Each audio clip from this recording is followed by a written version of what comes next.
In the heart of West Africa, long before borders were drawn and nations named, there lived a woman whose courage would shape the destiny of a people. Her name was Yennega, a princess, a warrior, a mother, and a legend. Her story is not merely history, it is the heartbeat of a nation. Yennega was born centuries ago in the Dagomba kingdom in present-day northern Ghana. She was the daughter of the mighty king Yennega, a ruler known for his strength, discipline, and strict governance. From childhood, Yennega was unlike other girls. Where others learned the arts of weaving and cooking, Yennega desired the bow, the spear, and the horse.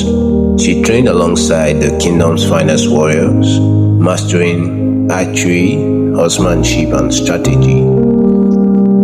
Legends say she rode her horse like the wind itself, her arrows finding their mark with deadly precision. In battle, she was a lioness, draped in human form. Her father admired her skill but also feared it, for in his eyes, the princess's duty was not to lead armies, but to remain within the palace walls, awaiting marriage to a man of noble blood.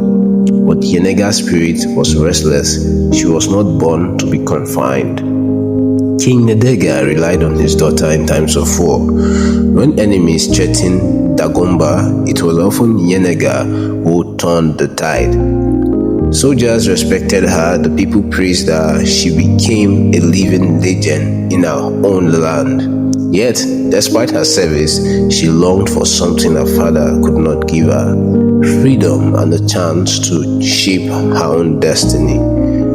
It was said that after one victorious campaign, Yennega returned home expecting honor, only to find herself locked away in the palace, kept from the world beyond. Her father wished to guard her, to prevent her from leaving, and to remind her that her role was not as a leader of men, but as a daughter of the throne.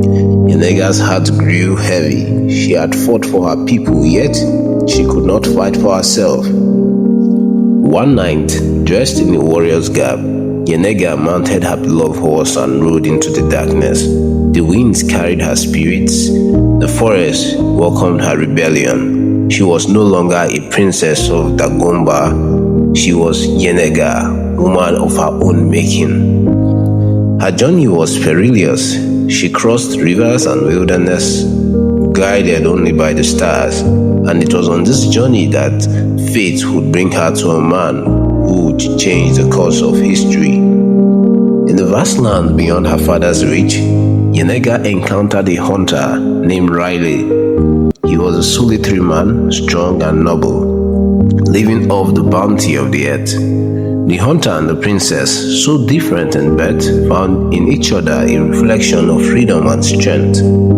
Yennega, the lioness princess, Riley, the quiet hunter. They became companions and in time, husband and wife. From their union was born a son, Udraugo, a name that means male horse in the Moro language, a tribute to the steed that carried his mother to freedom. Udraugo would grow into a leader of immense vision, with the blood of kings in his veins and the spirit of warriors in his heart. He laid the foundation of the Mossi kingdom, the powerful state that thrived in what is today Burkina Faso. Thus, Yennega is remembered not only as a princess, not only as a warrior, but as a mother of the Mossi people. Her courage to break away from the chains of expectation gave birth to a lineage that will endure for centuries. Today, Yennega's image still lives in Burkina Faso. Her statue rises proudly in Ouagadougou, the nation's capital. Her story is told to children as a reminder that courage knows no gender and destiny belongs to those who dare to claim it. She is remembered as a symbol of freedom, womanhood, and leadership. Her name is whispered with reverence, not as a mere figure of the past, but as a guiding flame for the present. In Yennega, we see the truth that women are not just keepers of tradition, but builders of nations. That courage is not defined by the sword, but by the strength to choose one's own path. And that from rebellion can be born not chaos, but legacy.